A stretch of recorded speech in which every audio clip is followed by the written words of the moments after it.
Welcome to the Composer's Corner.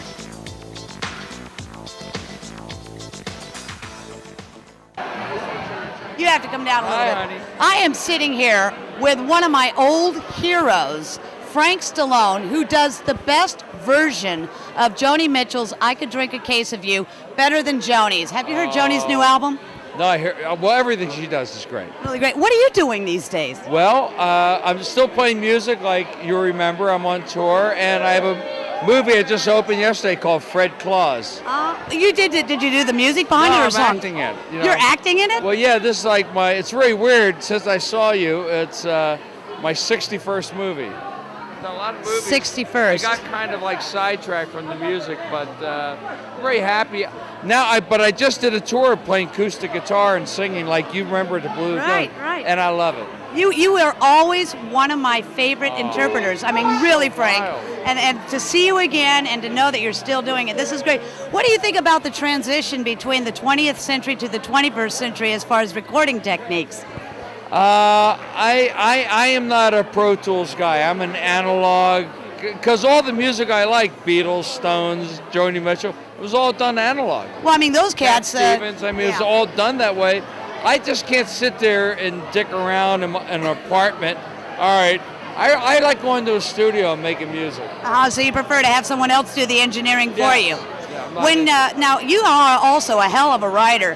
When you write, do you wait for inspiration, or do you just write just for the heck of it? I just write, and it just comes in pieces. I'll sit there, and all of a sudden I'll just come with this melody, and then I'll just start singing, and I go back to it. Wow. But it's not like if I see a tragedy happening, all of a sudden I can go down and write, like, 4 dead in Ohio. I just couldn't do that. You couldn't do that, huh? Yeah, it made retroactive 10 years later. Okay, so now you've been out on tour doing what? What you saw me do at the Blue Lagoon. Just the acoustic thing. Acoustic and singing. And it's really funny because people don't think, they think, you? Acoustic? I said, but that's what I really do. Well, that's actually how I met Frank, was we were doing the Blue Lagoon, and I was doing acoustic, and Frank was doing acoustic. Katie Segal. Katie Segal, that's right, she was there too. Yeah. All Etta of us James, old parts. everyone played there. Everybody played there. Yeah. But nobody did I Can Drink a Case of You like you. Sweetie. So tell me about your new album.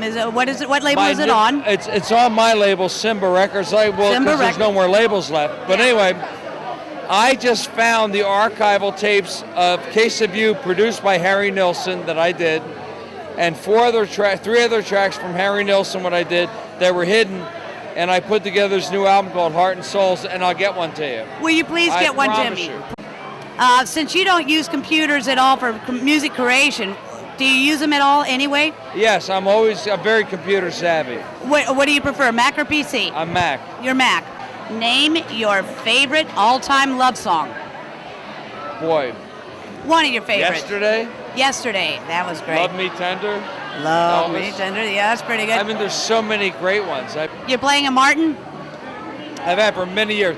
A Martin D41, yeah. D40. When did you make the switch from Ovation? Well, I'll tell you funny. I had an old Gibson J50 I had since the 60s, but when you saw me, the Ovation was the only guitar that was kind of built-in electric. Right. And you could drop it 100 feet. But you know what? As long as it was on its back. It did. I had a Sunburst. I bought it in 1974. And now you're playing like a top-of-the-line, rare Martin, yeah. Martin. But you know what? Maybe I'm going to do a gig just to freak everyone out with the Ovation. People go, what are you, Glenn Campbell? You know, still have your Ovation? No, I actually have the Ovation 12-string, but I have the... I had that album I give you. I did a lot of cuts with the Ovation 12-string. It was Jerry Beckley's from America, Group America. Yeah, I remember. He let me borrow it. Yeah, Ventura, son. They're good though. Kenny Loggins, he played Ovations for years. Jim Croce used them. Everyone used them. But see, that was before everybody went with acoustic, electric. Well, the problem was when I started in the old days, you had to have a mic in front of the guitar. Right. That's hard to do with a rock band. Right, especially if you move. So when the Ovation came out, and my friend, believe it or not, Steve Kamen, who directed me in a movie, his father owned Ovations, Kamen Products, K-A-M-E-M.